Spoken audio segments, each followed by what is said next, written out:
Yo, what is going on, everybody? Welcome back to Wars in the Stars, episode number 68. Today, we're going to be previewing Obi-Wan Kenobi. We'll be breaking down the She-Hulk trailer we got yesterday at Disney up front, and discussing the future of Star Wars on Disney Plus and all of the things within that Vanity Fair article that released yesterday, with a little bit of a preview of Star Wars Celebration. But first, I want to go to my really good friend, Alex. How's it going, my man? It's going. It's going. Life's going, man. It's just one day at a time. One day at a time. Yes, indeed. Pretty busy week or pretty busy day yesterday for news, huh? Yes. Yes. It's It's too of bad you're course I not do doing the those news roundups now. well, You got here's the problem, okay? Every time I get the motivation to do it, Marvel or Disney is just like, here's 80 stories that you can talk about. And it's just like, I'm still 200 stories behind. right.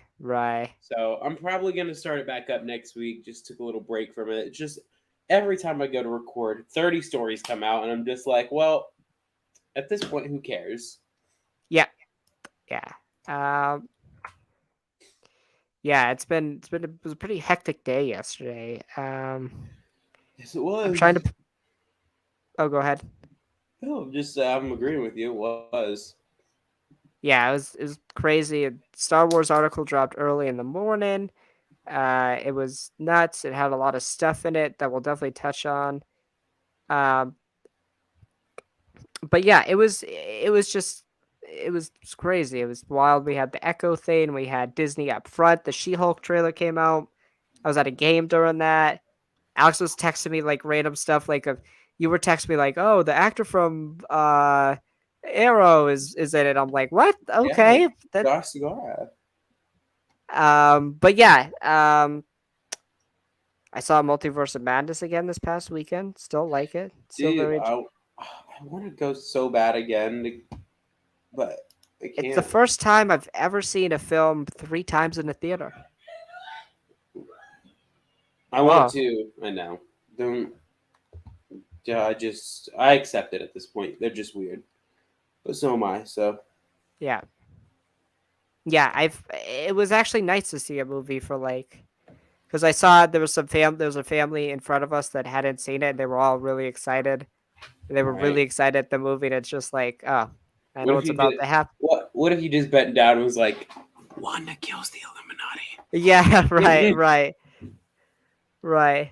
I would have. Oh my god. I should have just screamed before every cameo. Hey, Reed Richards is about to show up. John Krasinski, Mr. Oh my Fantastic. goodness.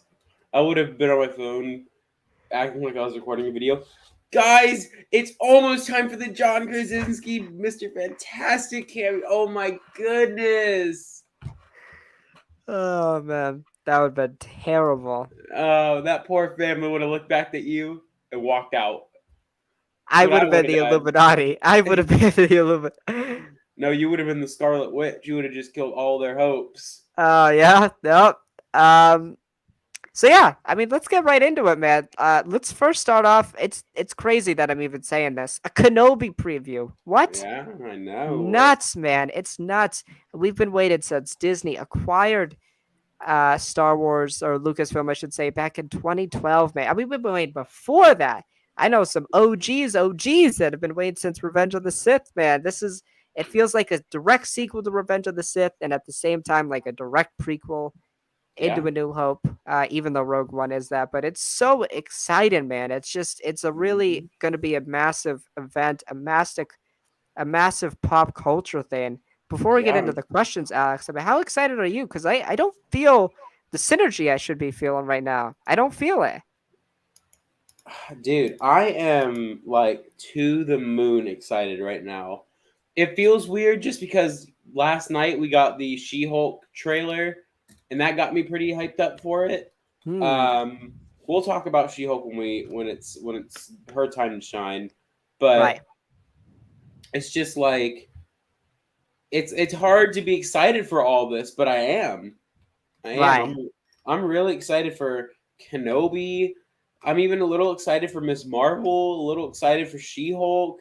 Hmm. Excited, especially after the Vanity Fair article came out yesterday with that amazing picture, by the way. Oh, listen, I Chef's have a family kiss. member who's subscribed to Vanity Fair, so they get all the stuff. So it's gonna Yeah. come into my house. So that one I'm definitely saving. I usually don't save magazine covers like that, but I'm definitely saving that one.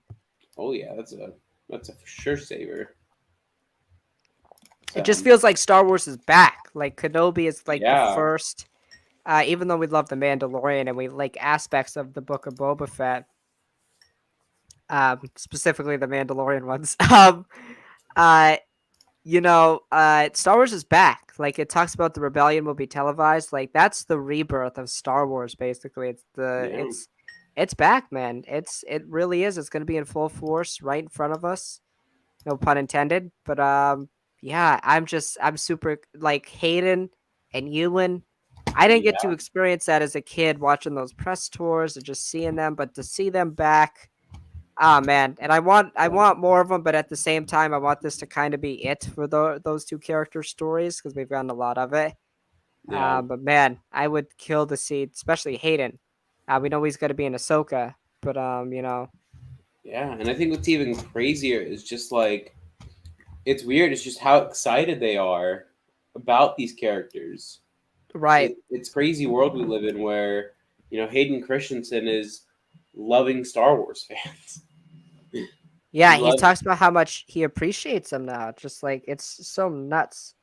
I It's, really hope we don't do the same thing. I don't think we will, but here's the here's the hoping. Here's the hoping. Star Wars fans definitely have a past of it already with the sequel trilogy and definitely taking it out on some poor actors. But I will say, I don't know how a certain thing that is leaked at the end of the show is going to be received. That's all I'm going to say. I don't know how a certain thing at the end of the show is going to be received because I will say I don't like it.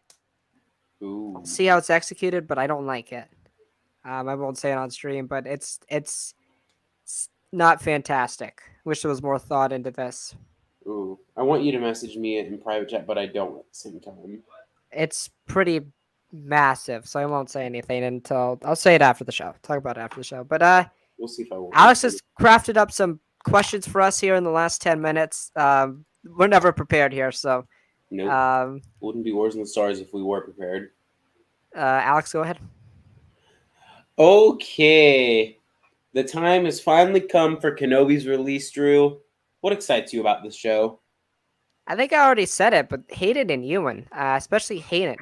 Yeah, Um, Anakin Skywalker has always been my favorite Star Wars character. I've just I idolize that character's dodge. I know. Just like everybody else idolizes the Scarlet Witch. Ugh, But I fell in love with that character in the Clone Wars, and it's like his story's always been so good to me, and it's always been really captivating. I love the sure. character. Um, he's always been like I wouldn't say like an embodiment of like obviously what you should be. Like he's almost been like a perfect staple hold of how, sometimes you struggle with things through life. And he's like the perfect example of what you should not become. But in the Right. end, he is the perfect example of what you should be when he's saves his son, right? Yeah. In Return of the Jedi. He just Anakin has a very beautiful story. It is the story of Star Wars. Um, Yeah. and yeah, it just Hayden kills it in that role. And I'm more excited to see him as Vader, just his mannerisms in the suit. Obviously, he was in it for a little bit in Revenge of the Sith, but I'm really curious to see where it goes. And I'm more excited to see him as a young Anakin though. That's just I'm gonna ball my eyes out when I see I that. know. Yeah. It's I gonna be mean, crazy. I agree. I'm just excited that it's finally here. Yeah, Like, there's no waiting anymore. There's no like trailers to look out for. It's just waiting for like 9 days. till it releases. Yeah, till it's Two out. two episodes come out Yes. too, and it's a Yeah, Friday. and it's my last day of high school ever. So that's it's pretty crazy. It's not mine. Mine's Tuesday, but Okay. It's a good gift to end the year on. It's pretty So symbolic that yeah, kind of the two characters I started my Star Wars journey with when I was, in grade school with the Clone Wars, kind of ended. So it's a really nice way to wrap yeah, the bow, as they would say. So yeah, yeah, just it means a lot to me. I'm really excited. Obviously, yeah. we're prequel babies, right? We were both born around that time, and I Born right know before Revenge of the Sith. I was born a little bit after Attack of the Clones. Yeah, It just, I don't love those movies.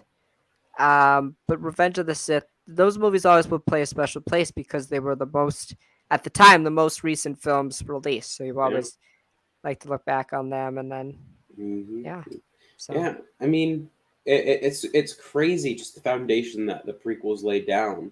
And we yeah, and we said it during our re-reviews. Those movies aren't great. They're not. Like, I'm sorry to be the party pooper here. They're not good movies. Revenge of the Sith, 2/3 of the movie is good. The other third is just the same plot line being repeated to us for 45 minutes straight. Attack of the Clones probably has about what, a third of the movie or that's watchable. I was gonna say, if you were gonna say good, I was gonna say that's generous, but yeah, And then what, Phantom Menace has maybe 1.5 of a third watchable. yeah, just boring. Yeah, yeah, And so, like the movies weren't great, but they brought us some great actors and character work. Like, I love world Anakin. building, Yeah, fantastic world building. Yeah, yeah. And it is important to say those movies aren't as good without the Clone Wars TV series. Like, I'm sorry for the grown man screaming like a 2-year old. Um, it is also important to know that yes, we love these characters because of other portrayals of them by other actors. correct. It's fair. But I mean, come on. Someone said it on TikTok earlier. Hayden's voice sounds like he's doing a deep impression of Matt Lanter. Like he's doing Yeah, a Clone Wars Anakin impression. It's yeah, crazy. It was one of those things that, like, for me personally, with these two actors in this and coming off of Revenge of the Sith, I remember being scared out of my mind of the fight versus Anakin and Obi-Wan. I always left the room when the fight was over and he started burning alive and whatnot. I was freaked out by that stuff when I mm. was little. Right. But now here I am. I live for stuff like that. And now we get to finally see the what happened after. I honestly still think it's like that and uh, Luke turning Vader back, Vader turning back at the end of Return of the Jedi. The Mustafar fight is still the two more emotional things, and the end of Clone Wars. Like And those are the three. Those three things are very sacred to me, and Luke returning and Mando. Those four things are super sacred to me. Those are like, if I were to have a Mount Rushmore of Star Wars moments, those four would be. ooh, that'd be that's a good question. Round Mount Rushmore. Only 4 moments of Star Wars. Oh man, that's hard. That's my Mm, Mount Rushmore, and there's a lot of moments I love in Star Wars, but those four yeah. are emotions that those always get me. Yeah. Like if you pulled up the end of Return of the Jedi now, I might still cry. Like Yeah. legitimately. I would say the end of Return of the Jedi, the end of Clone Wars season 7, Yeah, Luke versus Kylo Ren on Crate, and really. then I would say the Mustafar fight. As much I know it sounds like on the show, I probably sounds like I crap on this fight all the I'm time sorry if because you can hear a dog. I don't know if you can hear that dog. it's okay. Everybody in our background just hates us. Yeah. So, um, I know it sounds like I crap on the prequels a lot for their fight choreography, but regardless, it's still an amazing fight. There's so much emotion and impact behind it, especially again because of Clone Wars and everything Right. before it. Yeah. So I love it. I love to see where the story goes. That's what. Yeah, it's just gonna be awesome to see them fight again. Yeah, And them as Anakin and Obi-Wan. That's not nuts. not even fight again. Just be on the same screen together. Right. Yeah. All right. Like, yeah. All right. Question 2. All right, Drew. The look of certain characters, Uh-oh. no names in specific, Grand Inquisitor, has has not been received the Our fifth greatest brother. by Yeah, they have not been received the greatest by fans. Does this worry you? No. It doesn't look great. Like the fifth brother, I think looks worse. Every time I see him, I'm like, that's not the fifth brother, bro. Yeah, Um, it's weird. but the way the Grand Inquisitor sounds through trailers, I think it's Rupert Friend, correct? Rupert Friend Yep. feels like the Grand Inquisitor. He feels like very menacing. Yeah. Um, yeah, and it doesn't. I've become used to it through the trailers and stuff. Yeah. So I'm not as I wasn't terribly upset with it. I was like, okay, whatever. It looks weird. It just looked weird. Yeah. It's very hard to translate animated into live action and vice versa. So, um, we had this debate a couple weeks ago with Christian Bale with the Gore the God Butcher thing, and I think I stand by what I said there. Is that I care about the actor's performance. Yeah, Um, and honestly, in this instance, I agree with that sentiment. I mean, to me, here's my thing: is yes, we have the argument. Well, we saw these guys in Revenge of the Sith. right, Yeah, but that completely different like time. Almost everything on this show is practical, apart from the backgrounds that are used by the volume and whatnot. right, And it's a thing to me that like yes, he doesn't look exactly like he does in the show, but then again, did you see how disproportional that guy looked in the show? That man had his like entire arm was like as big as my like forearm right here. It's like he was super unproportional. I don't mind how he looks. I'm kind of with you. If the performance is good, you got me hooked.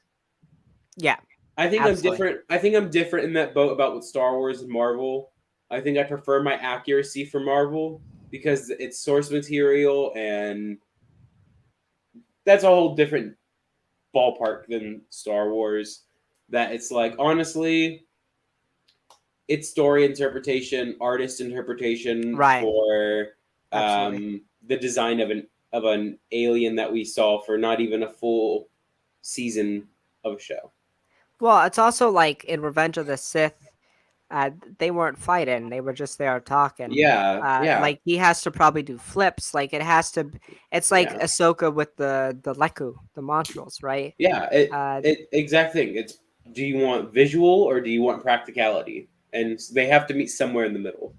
I just think like it's not that the fifth brother doesn't look like the fifth brother. The fifth brother just looks bad. Like it just doesn't He look. he looks like the suit. I'm sorry to the actor who plays the fifth brother. I'm sorry, but the suit looks a little tight on you. Maybe we should have loosened up the suit a little because, It just especially looks. around his face, it looks like it's like going like this. It's like the wrong color. It looks like. Yeah, it's like they. It feels like they just changed the Inquisitor's looks. Like the fifth brother, his face is like stone gray in Rebels with white eyes. In the Yeah, show, he's like green with black eyes. So yeah. His was the more jarring of the looks, but again, he's going to be kind of insignificant. Like he's going to be the third most important right, inquisitor. yeah, So it's like exactly. And it's whatever. another thing. Like if the story's good, I mean, I if can the gloss over. yeah, Yeah, you can gloss over that very easily. if the most important thing that I dislike is that they changed a few looks from the animated shows, so be it. And Absolutely. it also lends into the thing that the pyramid of Star Wars canon, movies, live action TV, Right. animated, it's like who cares at that point? Right. It, Right. it's again Star Wars, Marvel, DC, any series. It's artist interpretation, and that's how they interpreted those characters. Yeah, absolutely. So, All right, what we got? Number 3. any other worries? Plot, music, anything? Just how you tie it into A New Hope. Yeah, I How do I mean, interpret it? Because I've always interpreted it as, and I've always had it this way in my head that they never fought since Revenge of the Sith. Now, damn it, I'm still that way. But hell, if I'm gonna get to see them not just fight once, but presumably twice in this show, can I say no? I can't say no. I can't say no right? to the Invader fight. Yeah, and there's gonna be something that there's gonna be a question that comes up about the fights. Don't worry, don't you worry. But that's it. But again, you could make the argument that like when I left you, I was but the learner. Now I am the master. Like Yeah, that, something could happen here. yeah, And like I'm sure there was some great consideration by Deborah and her team about all of that. So I'm not too worried. Again, I can't spoil what's gonna happen at the end. That's that has me really worried because it's a little too close for comfort with some things. yeah. Um, Yeah. but I the mean, Vader and Kenobi thing, I'm more worried about. So yeah. I mean, my thing is, how does this tie into Rebels, then through to A New Hope? My thing with this is, I feel like they've made Obi-Wan look too young for me to believe that he's going to go from this to Alec Guinness Obi-Wan. I he's think, still Ewan McGregor from Revenge of the Sith, yeah, he just a little literally, grayer. yeah, he doesn't look different from Revenge of the Sith. He maybe has a few more wrinkles, but that's just because Ewan McGregor got older. And so I think, like, for me, I think as a Rebels fan, that's probably going to be my biggest thing. How am I supposed to? How is this story going to tell me? How is it going to actively make me believe we can jump from this to Rebels to A New Hope? Right. So that's my thing, and I know they took some consideration with that. So again, I'm not gonna turn it down until I see it. So that's what I see it. It's really my only worry. Okay. Question 4. To what extent, Drew, will we see Anakin Skywalker not as Darth Vader, but will it be in flashbacks, maybe potentially moments out of the suit, etc.? So I've told you that I really like the idea of what they do with Tony in the MCU. Is like you'll see him when Jarvis visualizes stuff on his screen, like Yeah, you'll see his eyes and stuff. I very much want to see that with when Vader's fighting. yeah, Just see the eyes move. See the eyes move inside the head. And I want to see a lot of flashbacks, obviously. We know it's going to happen. We know we have to see it because it's essential to Obi-Wan's story and Anakin's story. This is very much, it's Kenobi, but it's very much an Anakin story as well, Vader's story. You can't tell the mm, story of Kenobi without Vader right, yeah, or Anakin or vice versa. So, like what capacity? Like, a few flashbacks here and there. yeah, And yeah, I want to see his eyes. I want to see him in the suit, like just like his face and how he looks when he fights, because that would be really cool to see. And obviously him in the back, like yeah, he's basically tortured in that body. We're always told how he feels in that body, but to visually see like how he's like in pain and agony just the whole time, like a, he's Vader's suit is basically eternal hell. It's what gives him his power, but it's like it's eternal suffering. yeah, So it's like I'm really curious to see how they do it. Yeah, I'm a big fan of the idea of seeing his face and stuff in the mask, or him yeah, somehow even fighting without it on, or it gets broken like it does in Rebels, something like that. yeah. I mean, that is how I would want it to be also. Like the Tony Stark HUD where it's just a close up of his face. You can see him processing things and whatnot. Um but yeah, I think it's almost certain we're gonna get flashbacks one of Hundred the percent. Clone Wars. I think it's almost certain. I think there's even more certainty that some other characters could show up in some flashbacks. Some Satine, Qui Gon potentially. We know we're probably going to see Qui Gon almost certainly I as a have a hard Force time ghost. seeing Satine because I don't. I don't. We got for to a think. general audience that would be really confusing that Obi-Wan had a girlfriend. Yeah, but I mean, look. That's That would be really confusing. we're also taking like very big stretches um about like bringing in planets like Nur and Fortress Inquisitorius and Right. very offshoot Inquisitors like the Fifth Brother. But that's those aren't monumental, massive, like to a lot of fans, like let me take your parents. let me Okay. just take your family that you're probably gonna watch this, but they're my family. If they saw Obi-Wan with Satine in a flashback, they'd be extremely confused. Now, sure, they'd probably want to see what's up in the Clone Wars, but it's like, what purpose would Satine play at this point? She's been dead for a very long time at this point, I just over a think decade. like a PTSD thing. We it's almost starting Obi True. Wan is So let me ask you if this is how your idea of a flashback would play in my head. It's almost like Anakin's dream when the sun on Mortis shows him his future. Would yeah. you want that sort of thing with Kenobi, but it's just all the bad memories flash into his head? I wouldn't even really say that. I would say the moment from the Vader comics where Vader has that kind of like out of body experience where he's seeing what he's fearing, where he's seeing Oh, what he thinks is Palpatine creating him inside his mother. He's okay. seeing he's just seeing things that that he wants. He's seeing things that he fears. Like Right. in the comics, he in his mind has a fight with Obi-Wan in which he loses, but then begs for forgiveness and Yeah. all that. And I think that's what we could see from Obi-Wan is Obi-Wan dream of a life where Satine and him were a couple. Anakin Yes. never fell to the dark side. Ahsoka never left. Qui-Gon never died. Qui Gon never died. Order 66 never happens. That is what I think we could get. Give the two stark differences of like Anakin is looking at all of like he's going down the line of regret of like what has happened. He's seeing what he thinks caused this domino effect. Obi-Wan is going down what could have been.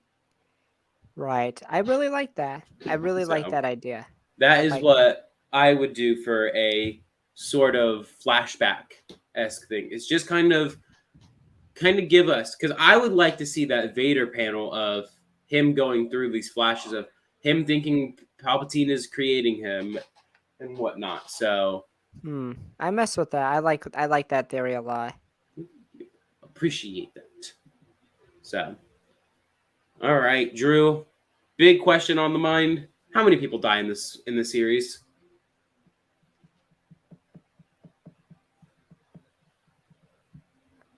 Like, what significant character? Like, how many? I don't We know. I don't think that well, there's a lot of death. obviously we're not going to put extras dying. What? I Yeah. don't think there's a What lot of. I name mean, characters? Riva. That's about it. I'm well because here's the thing: is She kind of has to die. we have to kind of look at this like a checklist of who do we know survives versus who do we know does not survive. We know Right. the Grand Inquisitor, we know the Fifth Brother, we know Vader, and we know Obi-Wan survived this show, and we know Oh, obviously Lars and Beru. probably the fourth sister that's also in it that we briefly see a couple times. Oh yeah, with like She'll, the squid head. she'll probably also die as well. Yeah, I really think it's just the two Inquisitors, and I think Vader's gonna kill one of them. Give us a Fallen Order reference, but I Oh, can't. for sure. Shh, For shh. sure. No spoilers in this household. For sure. So, yeah, that's what I'm thinking. But on the flip side of that, question number 6: what new characters will make it out of this series?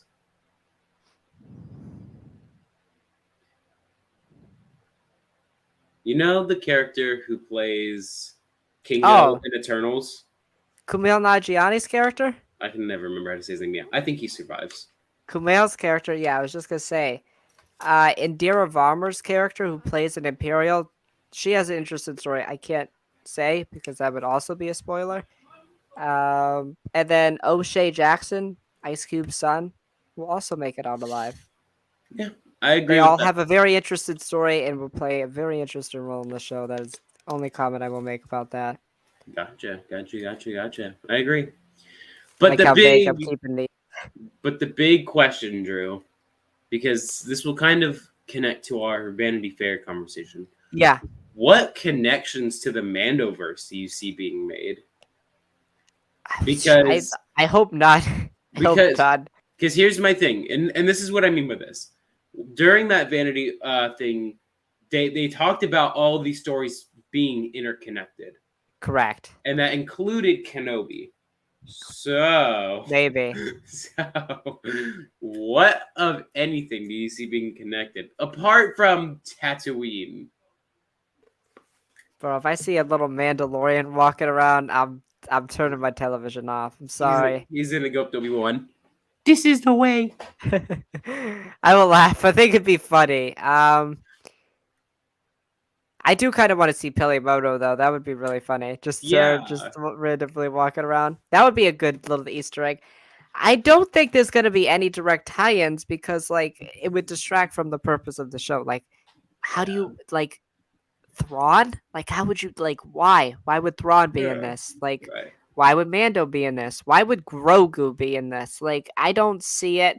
I think Dave was just speaking in generalities in that interview. I don't think he actually like met Kenobi I itself will think tie in. I think. What if we do see Grogu? What if we do see But what would he Grogu? like? How would that work? Could you give me an idea? Who was the Jedi that took him from the temple and hid him? I think it'd Obi be Wan stupid if it was Kenobi, Obi-Wan. Yoda.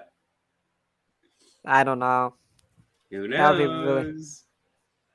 That would feel. Really That on the would feel nose. forced. It would feel on the nose It would feel for very forced. connections. So No, no, I thank th- you.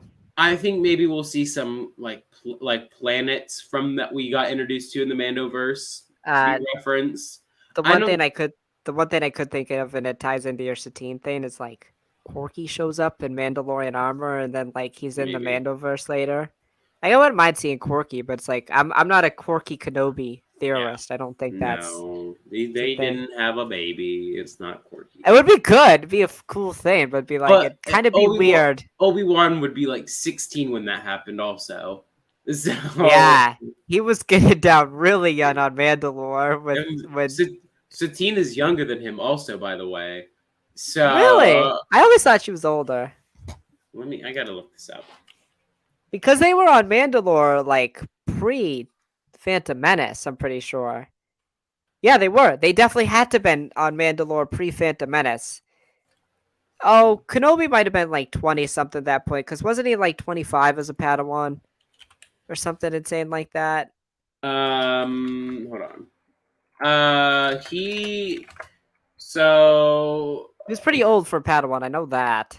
when he became a Jedi Knight, he was 25, and that was in the Phantom Menace. And this stuff took place 10 years before the Phantom Menace, so he was probably even younger. To be He fair, was 15 on Mandalore? he was around the age of 15 on Mandalore because he was with Qui-Gon. Wait, then there's no way Corky would be that young. Corky would have to be like 23 by the time of the Exactly. Clone Wars. Yeah. Yeah. Exactly. That's why it doesn't work. Obi-Wan Ah, was man. born 57 BBY. Mm-hmm. Come on, let's give me And he goes to Mandalore, then he'd have to go to Mandalore like 42 BBY. BBY. It's saying that she was born 7 BBY, but that would literally make her 7 years old. Like, During the events of A New Hope. That's not yeah, true. that would. She would literally have like been born 3 years after the series. That I'm doesn't gonna. work. Um. Oh, it looks like. Oh, apparently Bo and Satine were twins. So what? Hold on. Um. I'm reading. Okay, hold on. 1 second, I'm gonna grab something real quick. Obi-Wan was born 55 BB. Oh, wow. I stand corrected. All 3 of them were born 57 BBY, so they were all the same age. Okay. Bo, Obi, and Satine. So that would mean Corky. They would have been like. Hold on. When did Obi-Wan meet Satine? Between 40 and 30 BBY. So what? Yeah, I mean, ages would line up for Corky to be as old as he was in Clone Wars, But still, that's like a 14 and 15-year-old like having sex and having a baby. Well, again, it is Star Wars, so it's like Bruh, don't even. Don't I even. don't know, man. It's age. It works weird. I don't know. No quirky Kenobi. It's not real. It's not real. But that's the Shush. only connection I could think to the Mandoverse. Sorry, But on the question of cameos, what other cameos could we see in this show? none, none. Don't want cameos, bro. Uh, uh, Ahsoka, No, it's not gonna be in it. It's not. Bo-Katan, No, not gonna be in it. Satine, No, not gonna be in it. Padme. I wish. I wish Natalie Portman reprised her role as Padme, but I don't think it's gonna happen. Never say never, bro. I'm gonna say never. I'm gonna say I'm no. no. Why do you always choke? Now, doesn't that sound sexual? I'm anti cameo for Kenobi. I'm not on that train, man. It's not that type of project. Anybody who can do it should. Okay, big question that we talked about earlier. Do you think the saber combat in the show will be similar to the prequel trilogy or to the sequel slash OG trilogy? The prequels. It's gonna be glorious. I can already see you so upset. I can already see you so upset because you do not like those fights. You No, no, don't no, like no, them. no, no. You do not They're like they're them. they're visually cool. They're practically stupid. So sorry. It's almost like they're not hidden to kill each other. It's like they hit to hit each other's lightsabers, right? Exactly. You Yeah. can no. Don't even. I'll break down these fights. You can see multiple moments where Obi-Wan, like saying Duel of the Fates, had like 30 opening strikes to kill Maul, but nope, decided to go upwards for his lightsaber. Didn't make sense. Okay. Who cares, man? They look visually Me, cool. me. I do. I do.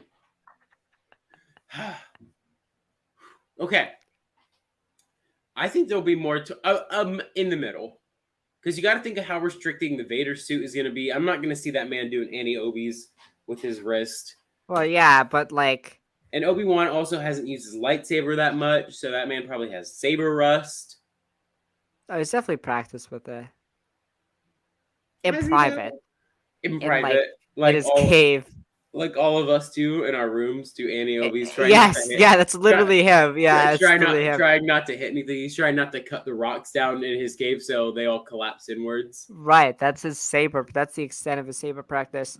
Yeah, I mean, Hayden literally said it's gonna be more like the prequels. He kind of said that in an interview, so I assume it's gonna be kind of like the prequels. But I don't agree with your assessment of the prequel trilogy fights. I think they're bad. I don't think they're bad. I think they're awful. I think No, I said I think your take is bad. I Basically, think I think they are visually awesome. I think they're practically stupid.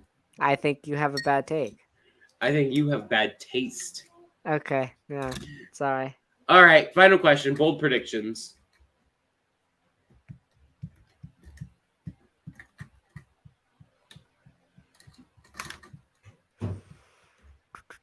Can you let me think on that? Do you have one? I do. Go I ahead. think we're gonna see a bunch of cameos, like Ahsoka Tano, like Padme Amidala. I have a hard time seeing that. Here's my thing, okay? Here's my You got really tinfoil- excited there with the Here's- voice crack. Here's my tinfoil hat conspiracy theory, okay? Yep. Natalie Portman was filming Thor: Love and Thunder. They used the volume in that movie. You know what else used the volume? The Mandalorian. But you know what else used the volume? The Book of Kenobi. Boba Fett. But you know what else used? You know who else was in the Book of Boba Fett? Ahsoka Tano. And Why? you know where Ahsoka Tano was? In the Clone Wars. But Right. you know where else she was? Star Wars Rebels. And you know who else was in Star Wars Rebels? The Inquisitors. Darth Vader. Okay, sorry. I was close. It was close. So, but do you know who else was in Star Wars Rebels? The Emperor. Well, Kenobi as well. Do you know where else the Emperor has appeared? In The Rise of Skywalker. Do you know where else he's appeared? Return of the Jedi. But how is there? Okay, what are we Just, doing? I get there when I get there. Do you know where else he appeared? The Empire Revenge of the Strikes Sith. Back. Oh, sorry. But do you know where else he appeared? Attack of the Clones. Revenge of the Sith. So, Okay. do you know who else was in Revenge of the Sith? Anakin Skywalker. Commander Cody. And do you know where else Commander Cody was? The Clone Wars television The series. Clone Wars movie. So, do you know who else was in the Clone Wars movie? That weird separatist dude who has tea with Obi-Wan Kenobi. No, Asajj Ventress. Oh, she's But gonna be in it. do you know where else Asajj Ventress was? The 2D Clone Wars animated show that's not No, canon. the Clone Wars animated TV series on Cartoon Oh, Network. sorry. Do you know who else was in that TV series? Quinlan Voss. There's a lot of Obi-Wan people. Kenobi. Do you know Okay. where Obi-Wan Kenobi was filmed? The The volume. volume? So, tinfoil hat theory That hit. was just a minute and a half of a mind fuck right there. She was already on set for the volume for Kenobi, or for Thor Right. Love and Thunder. She can be on set for Kenobi. Bam. Mm. Padme Amidala, ladies and gentlemen. Now, do I think she's going to have like a star power role? No. But, That would be awesome. Especially, she'd be a jacked Padme in that. Holy. exactly. She's going to go to Mustafar looking like she's going to beat Anakin up. I doubt it. That's my Sadly. tinfoil with that here. We're going to see some big cameos. Sadly, I don't think it's We're gonna getting happen. the cameos will be bigger than Multiverse of Madness as cameos. I think it's gonna be pretty hard to top John Krasinski and Xavier. Yeah. I think Natalie Portman, I mean, as beautiful as she is and as great as she is as Padme Amidala, I don't think she'd have a hard time topping Patrick Stewart and Reed Richards, played by John Krasinski. Jesus Christ. Objection. Hearsay. You think just having Padme would be more Not just Padme. Ahsoka. So Padme, okay, we'll do this. Padme Satine. and Ahsoka. Satine. Padme and no, we'll do this. Padme and Ahsoka would get more of a reaction out of you than Krasinski as Reed Richards and Patrick Stewart as Professor X. See, I totally disagree. Mm-hmm. Well, you're just wrong, and I'm just right. So we can just. Okay. Okay, yeah. What's your bold prediction? Or did my tinfoil of that hat theory just take you for so much of a loop? I guess my bold prediction would be that Vader borderline figures out where Kenobi is. Like he's very close. And he's about to find out and about to kill Kenobi at the same time. Okay. But by the fate of the Force, Qui-Gon is able to finally speak to Kenobi through the Force, and it sways the fight into Kenobi's favor. Oh, okay. So it's like Vader has him right here, and Kenobi's about to let it all out. And Qui-Gon saves him.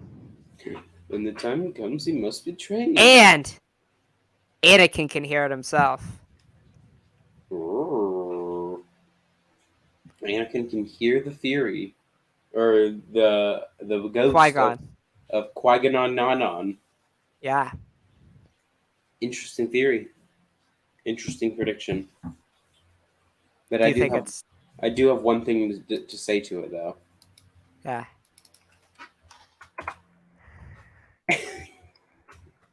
Objection. Hearsay. I don't think that's hearsay. No, it is. Amber Turd's lawyers are my legal advising team, so trust me, I definitely know my stuff. So you don't have a good lawyer or a really good, or you don't have a great lawyer or a really good lawyer then? No, unfortunately, I have Amber Turd's lawyers, so I don't get to I don't get a really good lawyer, unfortunately. Okay, I am so the really good lawyer. that's gonna do it for our Kenobi preview. We're really excited. We'll be back next Friday to recap episodes 1 and 2. But now let's move into our second topic: the She-Hulk teaser or trailer. Uh, Teaser trailer from Disney Upfront. It's our first look. The show comes out August the 17th. Alex, what did you think? Some wonky CGI, but That's they for got sure. but they have 3 months, so I'm gonna give them the benefit of the doubt. Right. Look funny as hell. I'm excited.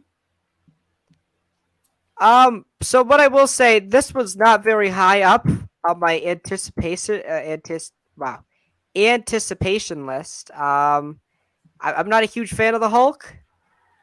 Um, Especially MCU Hulk. That man's a bitch. yeah, he's gone downhill since the Avengers movie.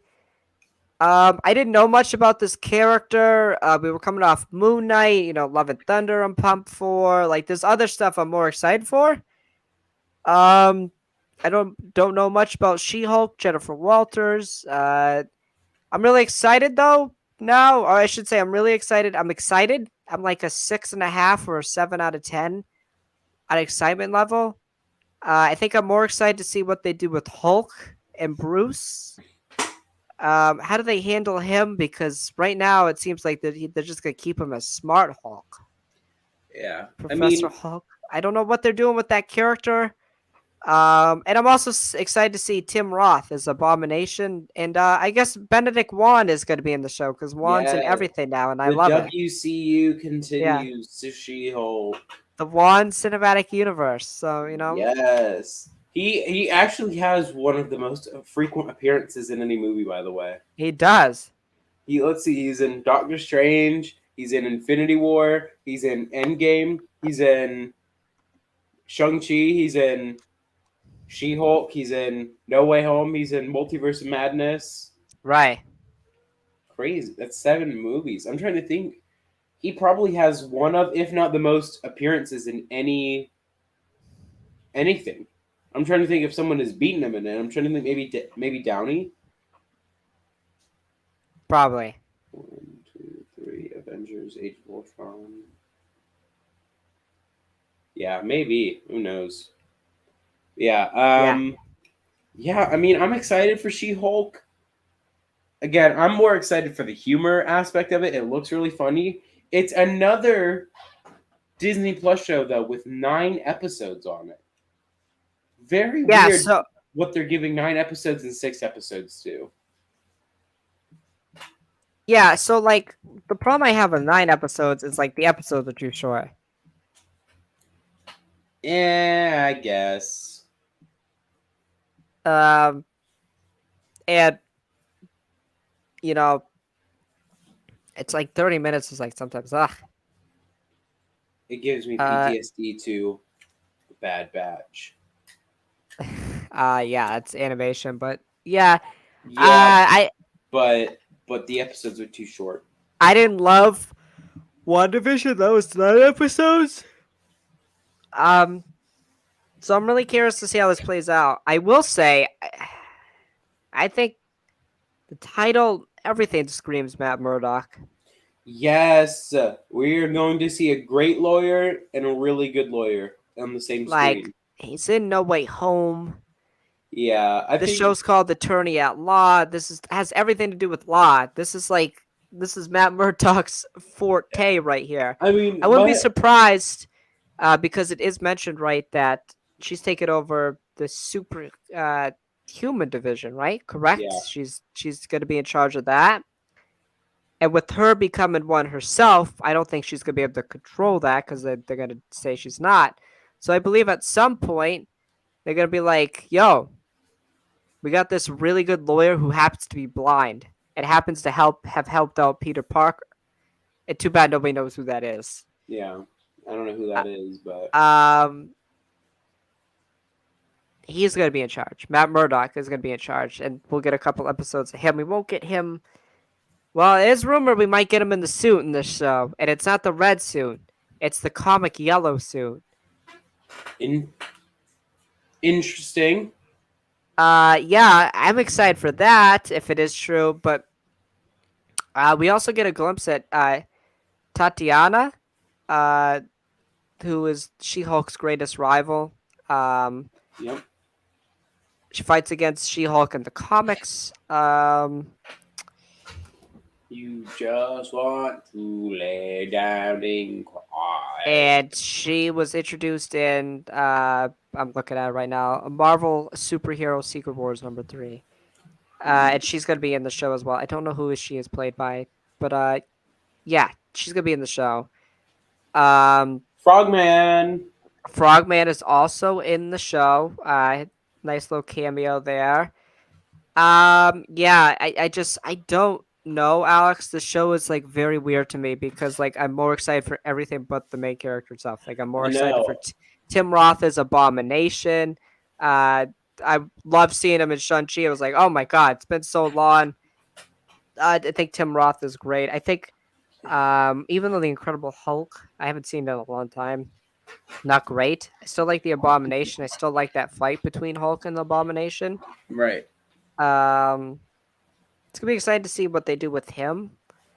Um, Obviously Matt Murdock possibly, and what Yeah. they do with Bruce. I know, because eventually he has to come out of Smart Hulk form, so Right. So does this show take place before Shang-Chi? yeah, I'm gonna assume. Because we see when in Shang-Chi when he portals open from the one place that Xialing hosts, Yeah. we see that in the show. We see that's where uh, Emil Blonsky is being held. Right. So you can see that when he portals that in Shang-Chi. So um, it's probably going to be intertwined with Shang-Chi. That's my assumption. Okay. That's fair. That's fair for sure. So, at the same time, she's training to be like the Hulk Yeah. to And I'm contain and excited. unload her powers. Yeah, I'm excited to see the way they approach her backstory in becoming the She-Hulk. In the comic, it seems like they're going with a car crash instead of Right. her original origin of being shot. Right. So She was shot, and Bruce had to give her a blood transfusion. a blood So transfusion. I wonder how they're going to do that, especially if he's in a smart Hulk form, because you can't really penetrate the Hulk skin.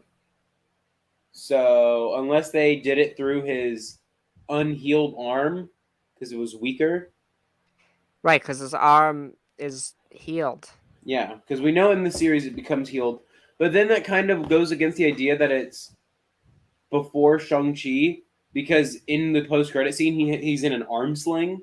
Right. But But that could, also you could make the case that since the Hulk has yeah, uh superhuman healing, that in his Professor Hulk form he's able to heal it, but when he goes back to human form it's still not healed. yeah, yeah, I could get that. So, She-Hulk, ladies and gentlemen, excited. I, Not into, I can't say I'm excited. I am gonna say I'm okay. I'm gonna yeah, watch it. I just don't know enough. I yeah. don't I know mean, enough yet.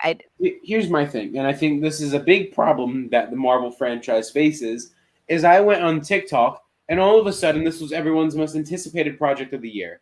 Correct. So, Correct. Like nobody was talking about it 6 months ago. Now everyone's like, yes, this is nobody it. was talking about it 3 days ago. Correct. This is it So though. Everyone was like, this is it. I'm like, what? I know Huh? it's What? This is like it. What? Multiverse of Madness. Who? Love and Thunder. Who? Moon Knight? Who? Black Panther Wakanda Forever? Who?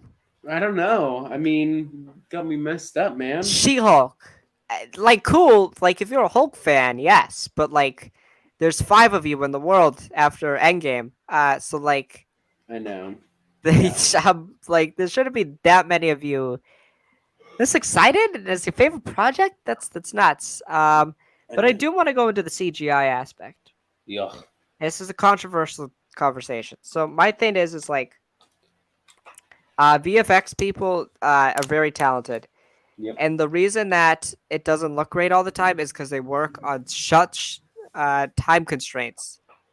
Yep. It's not the fact that they're not talented enough. It's like they don't have all the time necessary. Some stuff gets done because they want to push these shows out, right? They got to make money. It's unbelievable the work they do, like with shows like Moon Knight, Loki. Yeah. I'm just thinking of the better looking stuff, Multiverse of Madness. I mean, a lot of good looking stuff. Like there's a lot of good CGI.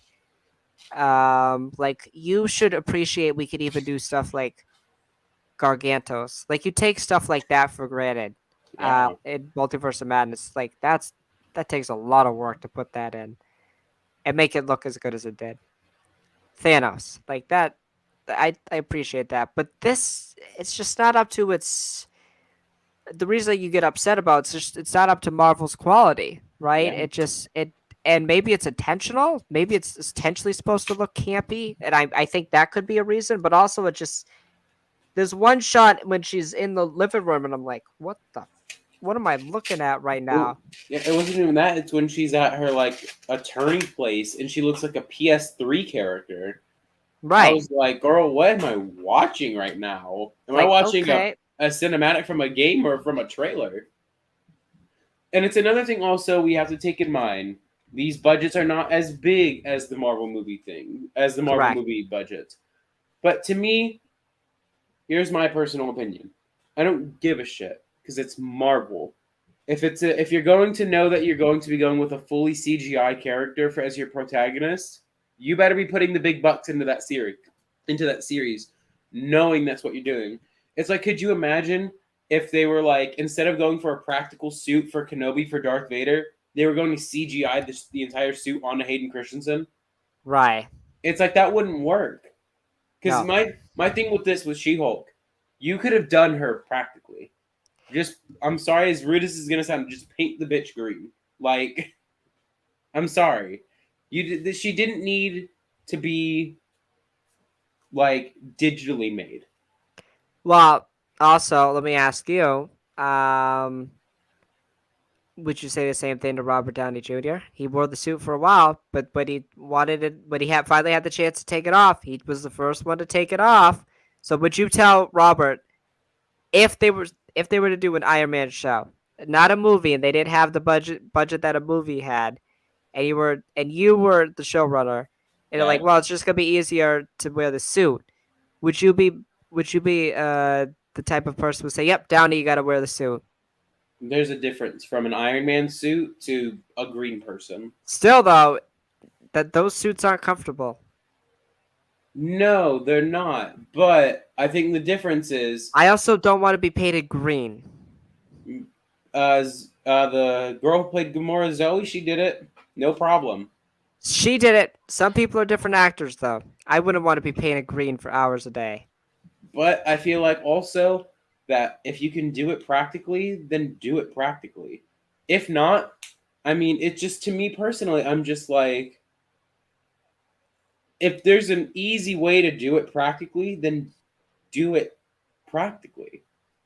That If is you're fair, but that is fair. if the case is like, oh well, when she's in her Hulk form, she's bigger, she's taller, she's muscular. Okay, then paint somebody else green, put the dots on her face to make her look like Jennifer. Right. There you go. It's not only practical, but you get your CGI element of the face.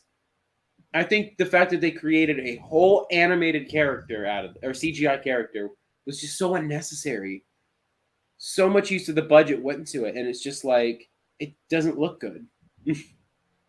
Like Abomination looks really good. Hulk or Smart Hulk looks really good, Yeah. but Yeah. She Hulk, she's the only one that looks really bad. Like even Yeah. Yeah. It looks a little off-putting. I'm sure they will fix it. I'm oh very yeah, confident in oh that. yeah, almost certain. You know, I'm not too worried about that. Just it's overall, it's like I don't know what this show's gonna be about. There's a lot of left in the air. It's pretty ambiguous. What's up here? Like, what type of cameos are we gonna get? How does this further the MCU? Right? Yeah. Um, Is it a one-off like Moon Knight seems to be? Like, what's going on here? What's She-Hulk's journey? And that's mostly why I'm excited, I guess. It's like, what is She-Hulk's purpose in the MCU after the show? Where does she go? How does she play into maybe Secret Wars? How does she play into this new Avengers team that seems to be probably going to be setting up with? You'll have your Hulk maybe be She-Hulk. You might have your Thor be Jane Foster. You might have your Cap be Sam Wilson. Yeah, Riri Williams is your Iron Man. Like, Kate Bishop is your Hawkeye, and Yelena as your Black Widow. Maybe they do something like that. I don't know. That'd be pretty interesting. yeah, Uh, but like, what's up with her after this? So like, I have a lot of questions. What do they do with Abomination? What's up with him? Is he a bad guy still? Or what's going on with him? right, yeah, Uh, so yeah, I mean, you got anything else you want to say, really? Because I'm just more so. I have more questions of this show than really yeah. anything else. Yeah, It's. I'm on that same boat. I'm more skeptical than anything. I mean, I'm more excited for this than Miss Marvel, because I think it's gonna have cooler elements. I'll say, or just elements I'll be more able to relate to. But yeah, I don't know. I don't know a lot about the character, and I've never been a massive fan of Hulk or Bruce Banner. So like, we'll see. Maybe it could be a redeeming aspect for that character who I think has been kind of pushed to the side since the first Avengers film, as I said. 100%. That's all I got. So, our final topic is going to be a conversation about the future of Star Wars television and a little bit of a celebration preview of what we think we will see. So, Vanity Fair dropped an article yesterday. They gave us details about tons of things: Andor, Mandalorian, Kenobi, Ahsoka, Grammar Rodeo, Taika's Mm, film, yeah, Rogue Squadron, Feige a little bit, and Kathleen Kennedy had a terrible comment about Alden Ehrenreich and Solo. She was. I first want to start there because it's kind of been a big conversation. She said, I guess like what I'm not accurately quoting her here, but a lot of people are interpreting it as she said a big mistake was recasting legacy characters. She attributed that to as a failure for Solo in the box office. I don't think that's fair to say that Alden's not a bad point in that. It's not bad in that film. It's not like he's bad. I don't know if you agree with that. I remember seeing a TikTok that I agreed with about this because I remember reading the article. I need to find it, and I know who made it. Okay. And what did they say? Do you remember? What? You remember what they said?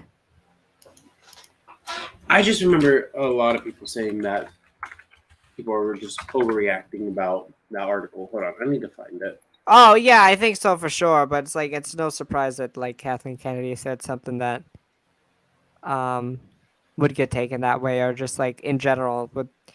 Yeah, I don't know. I don't get it. Yeah, I mean, here's my thing. Okay,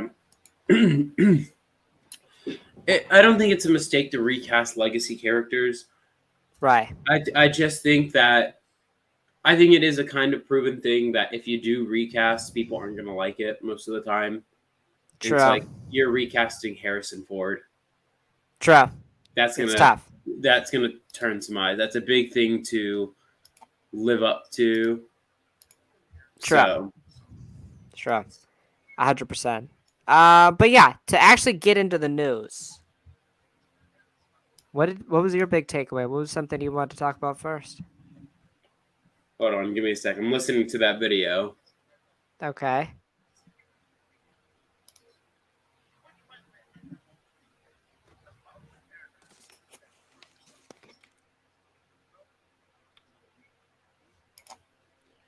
Yeah, okay. So I knew I wasn't crazy.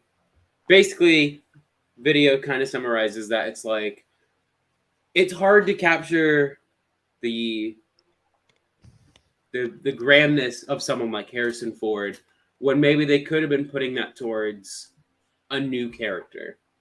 Because you got to think, and let's use Solo for an example.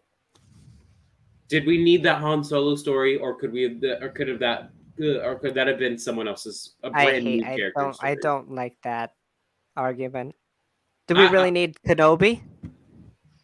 no, which is why it's a luxury thing. Do It's we a need the thing. Book of Boba Fett? I mean, kind of. Boba's a Do we much need any different of it version. really though? That's kind of a dumb argument to me. Oh, you didn't need Solo. It's like what? Did we need any movie But though? it's not the thing of did we need it or not. Did we already know all this information? Yes. Okay. So then why did a whole Wow, movie? that's wow. Him having a love interest with Kira, we knew. That's a big part of his life He now that we didn't know. he had another love interest in the books also. Okay, I don't Now, care about books. granted, that love interest wasn't a real love interest. It was a fake wedding that he made to do some swerve Correct, job. but But like the majority of people don't know what you're talking about. A story from Legends. I mean, this is Solo's a very deep cut movie. Like it's about the origins of Han Well, no, Solo. I'm talking about what you were talking about, like his Oh Legends yeah, story. that's not a legend story. Sienna is a real character in canon. Okay, most people don't Ama- know that. I Amazing thought you were talking story, by about the the way. Legends one. No, amazing story, by the way. You should read it if you haven't. I, But I don't care. Sorry, I don't mean to but be that guy, but don't care. it's a thing though that nowadays you kind of have to. It's not a thing that books are a necessity to read. You Books are can absolutely not a necessity you in can Star Wars. definitely get over, but Absolutely. if you want to know more about these characters and know where these references come from, then you have to know the source material. I mean, that's just my It's opinion. a hot take, but it's a hot take, but I've said it before. I can't stand I'm people who religiously read these I'm books and comics because they act like they know everything. but Just I'm gonna say frustrates it. me. I'm gonna say it to this point though that media nowadays you have to go further because if you don't, then you run into the loophole of this. You run into the loophole of going into the circle of like, okay, cool, there's this new character. Oh wait, they've already done a story similar to this in the books. Then it's just like, oh well, if I had read the book, I would have been more informed. I would have known more about this person. They could have enhanced the story for me. It's this. This is my opinion as a mega nerd of Star Wars and Marvel and DC and all that. I feel like if you're into these things and you're not reading the books and movies, or you're not reading the books and whatnot, and it's not a thing that you have to do it religiously, like you have to know every new issue that's coming out. Right, Just right. just have a base knowledge of some things. Read some of the I books. mean, I read the books, but like at the same time, though, it's like Yeah, and it's just it's a thing that I like don't regard them as important. Like they're canon, sure, but they're very insignificant. There's some elements that are brought in, I wouldn't say like they're Cobb Vanth, but his story has changed. His story has changed from but not Aftermath. but not massively. But not Oh, massively. kind of like, But not kind of. it's really just minute details about him changed. Freedom Every Town's a little different. The whole thing with the Sand I'm People is different that's in I mean Aftermath and here. that's just small story strokes. Ah, wow, How how he got the armor and all that is relatively the same. He got it from Jawas, and it was a Mandalorian armor that looked acidly true. scarred. And so They changed it though, and they that changed the but canon comic.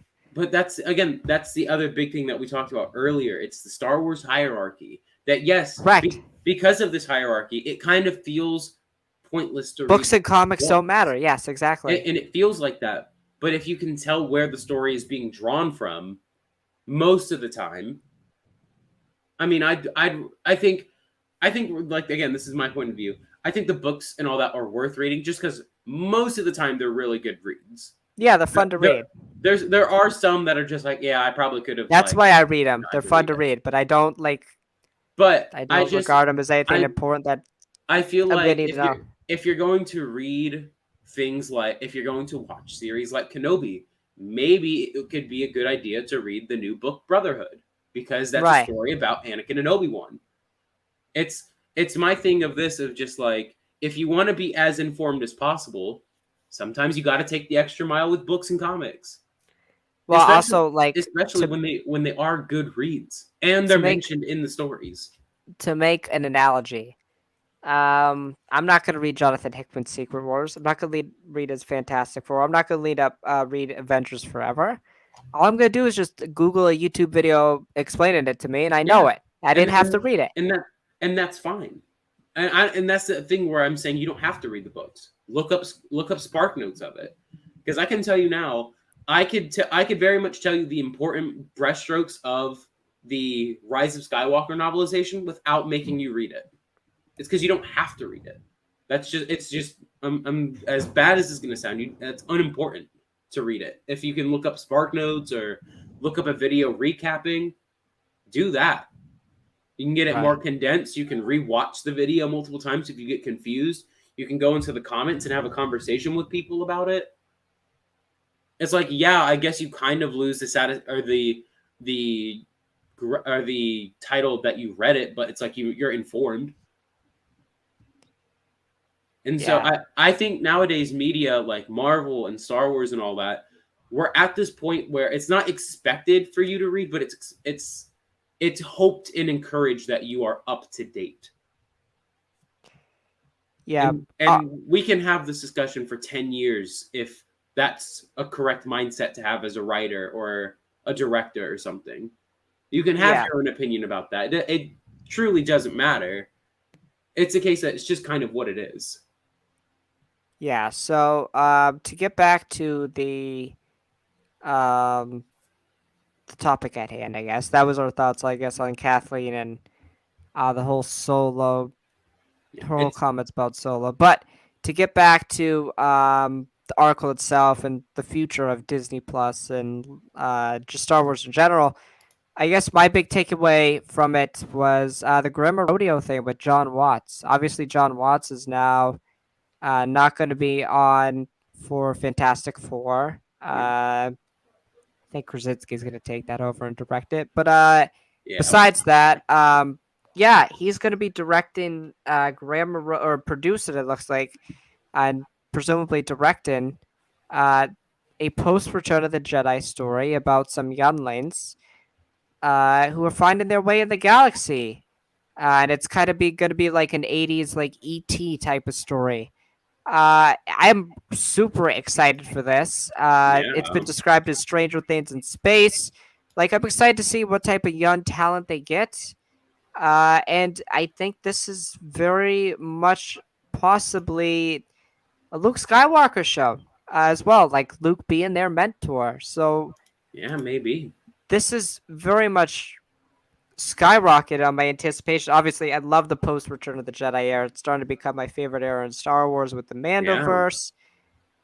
Learning about these are probably going to be Padawans, so like learning about the Jedi at this time and Luke, and I presume they're going to run into Luke or maybe Ahsoka becomes their teacher. I don't know.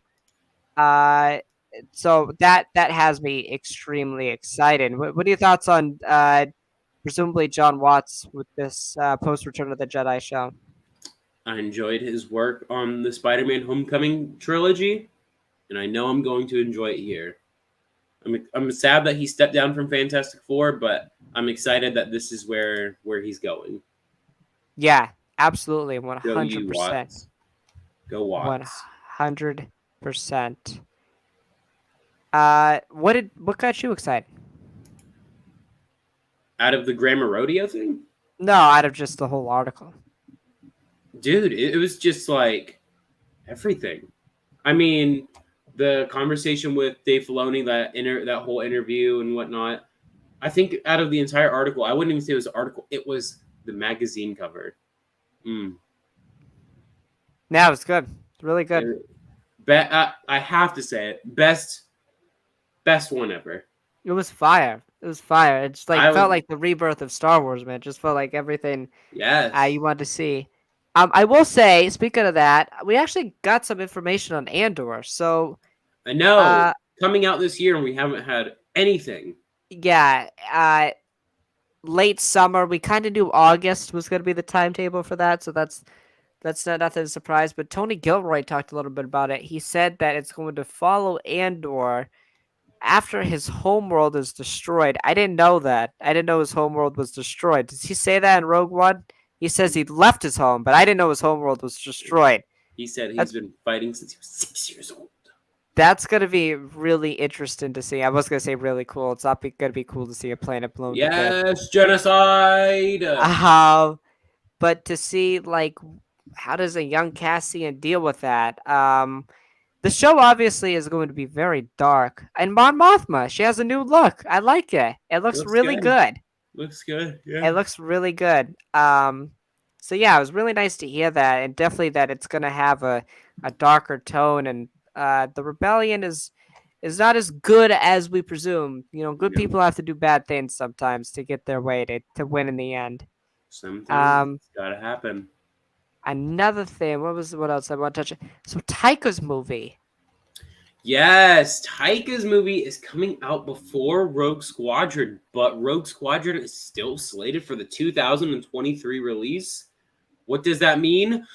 Taika's movie is probably replacing Rogue Squadron for that release date. So you think Taika? They'd have to start soon. They'd Yeah. have to start filming soon. So you think Taika's gonna go right from post on Love and Thunder and tour with Love and Thunder right to that?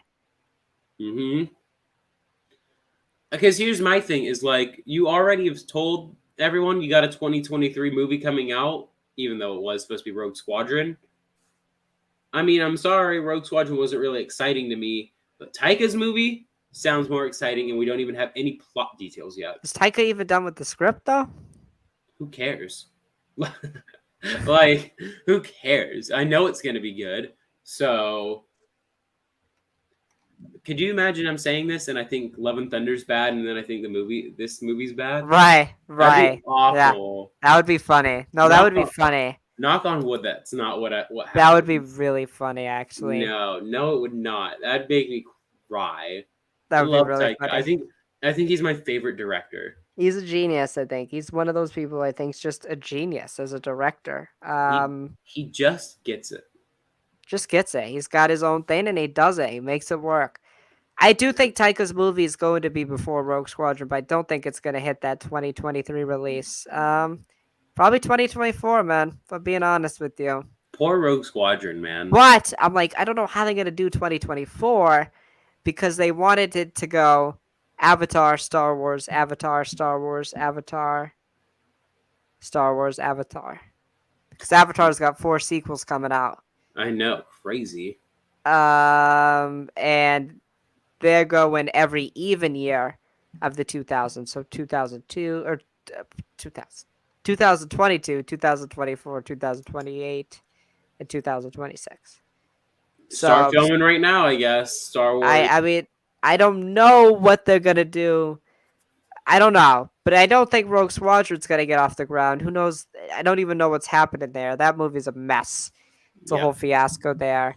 We got a little details like Kathleen. I don't know when this interview took place because Waldron like a week ago was like, "Yeah, I'm busy writing Feige's Star Wars film like right now," and Kathleen in this article was like, "Feige with Star Wars would be great, but you know it's not on the docket right now." It was really odd. Yeah. And she also talked about Ryan Johnson's trilogy, Right, back burner. Back Burner. Some cruel ass fans are like, it should stay on the back burner. No, it shouldn't. Um, No, it it's shouldn't. weird though because it was announced like Forever 6 years ago, like a long time ago. I wonder. Uh, Well, it's because he's tied down to contracts with Netflix. But it's for just a like very like for a while though, I that makes me know. think that makes me think it's just never gonna happen. Yeah, I'm leaning towards they're probably gonna cancel it. Because like by the Unfortunately, time he's done with like, is he doing Knives Out 2 and 3? he's definitely doing. They're definitely in production of 2. I don't know about 3 though. And those are gonna be massive for Netflix. Yes, especially because Knives Out 1 was so fucking good. It's such a good film. Such a good film. It's questions to me that it's like when people say Ryan Johnson's a bad director and then they watch Knives Out, I'm just like, you can't say that after you watch Knives Out. Or they watched the Fly episode of Breaking Bad. It's like, Literally, dude. it's just like you can't say that about him. He's not bad. Listen, I think if Ryan Johnson had free reign, he'd be great. He I didn't think have free reign with The Last Jedi. He had to tell the middle part of a story, and I didn't like his interpretation. That was just my take. I think his Yeah. movie is it's actually visually the best out of the 3 I think it's the of best the sequels. visually, period. Of any movie, Uh, Star Wars movie at least. I'd still like Empire. Um, Visually, yes, especially when we consider the time and stuff.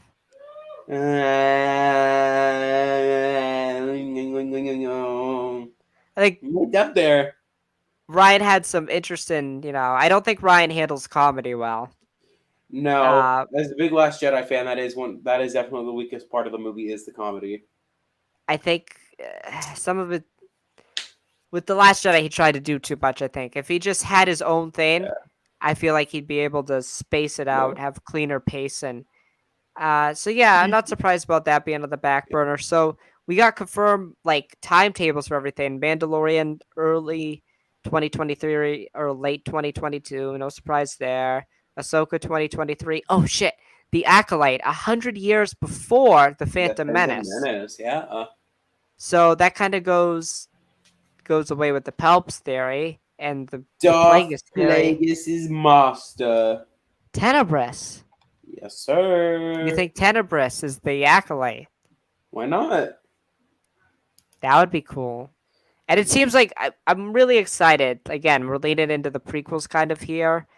And also, as somebody who's read some of the High Republic, the white and gold robes, I'm really excited to see that we see on all the front covers as I'm looking at Light of the Jedi's front cover right now.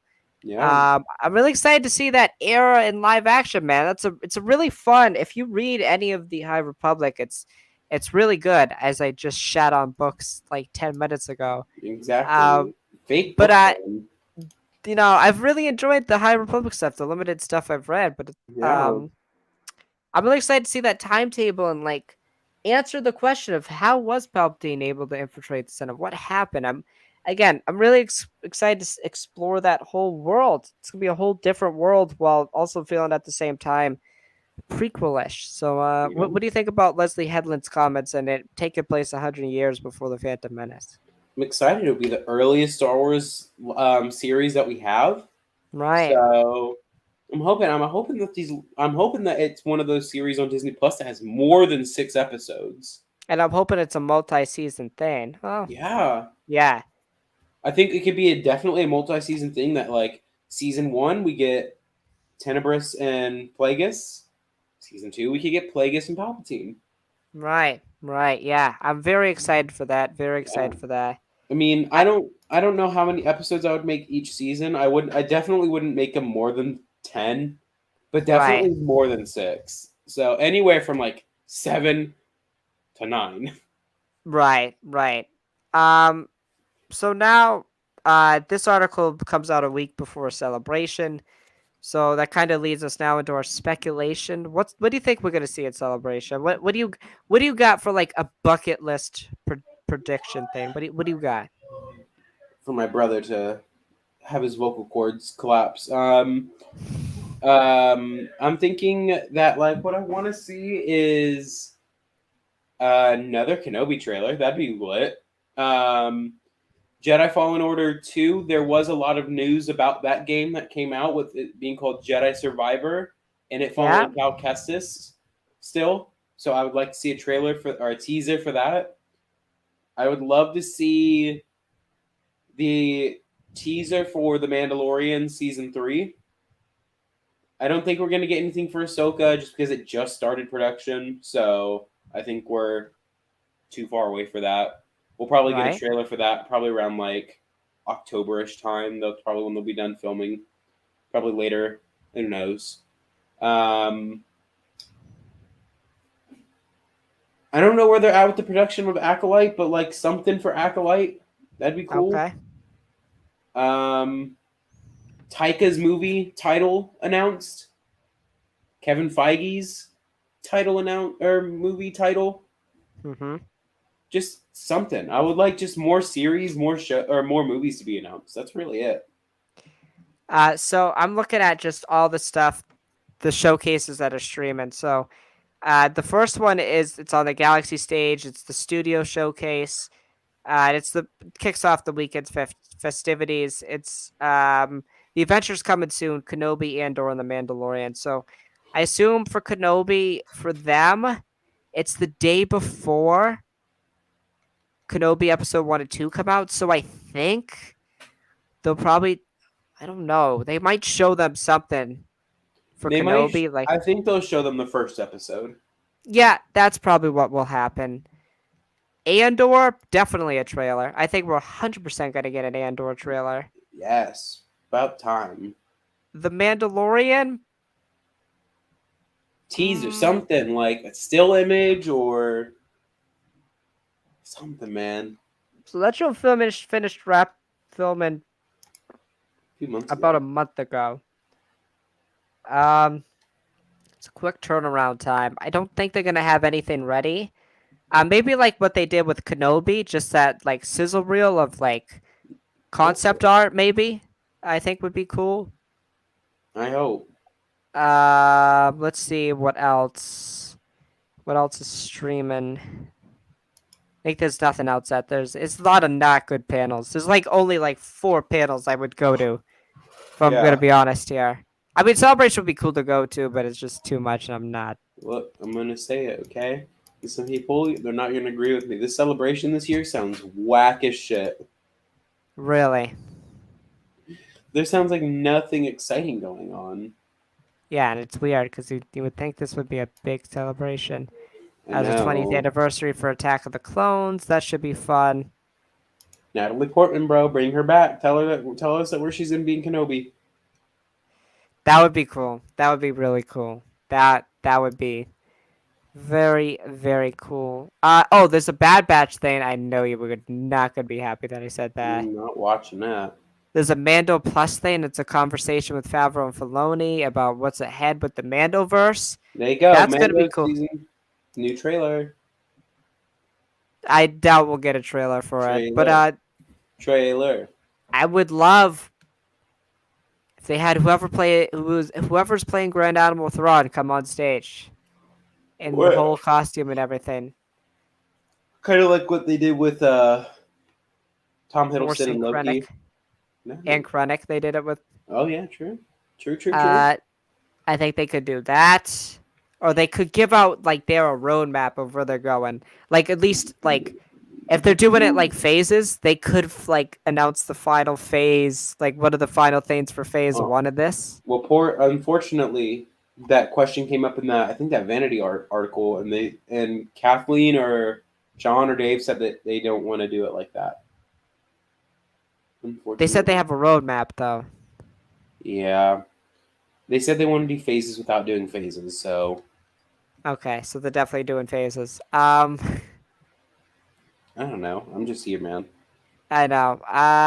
Yeah, something like a roadmap of where they're going. Like maybe they announce like we're doing a Disney Plus movie. This is the first big team up. This is like the equivalent of the Avengers or something like that. Do That'd be do do that would be do cool. Tales of the do Jedi, the animated anthology shorts is gonna be announced. That's gonna be cool. The Bad Batch will get a trailer for, I think, in a date. I know that still exists, Alex. I'm sorry to tell you. It unfortunately still exists. And then the last panel is the closing ceremony. I'm sure that's where we'll get some movie news. We'll get some casting news. Maybe, hopefully, a new announcement. Something exciting. So you got? Give me 3 predictions. Rattle me off 3 predictions here before we end this up. What do you think we're gonna get, man? What do Taika's you think movie we're gonna get? title. Yep. Mando season 3 first look. Maybe not a Okay. trailer, just like a still or something. And then an Andor trailer. We're gonna get an Andor trailer. We're gonna get a Mando like sizzle reel. We're gonna get an official announcement on Book of Boba Fett season 2. Oh, okay. We're gonna get a Bad Batch trailer and a Bad Batch announcement of when it's gonna come out. War Squadron. We're gonna get a casting list for either Rogue Squadron or I don't know. Never mind. Hold off on that. Feige's Star Wars movie will be officially announced with Feige on stage. Okay. We'll get a roadmap of the Mandoverse, where it's going.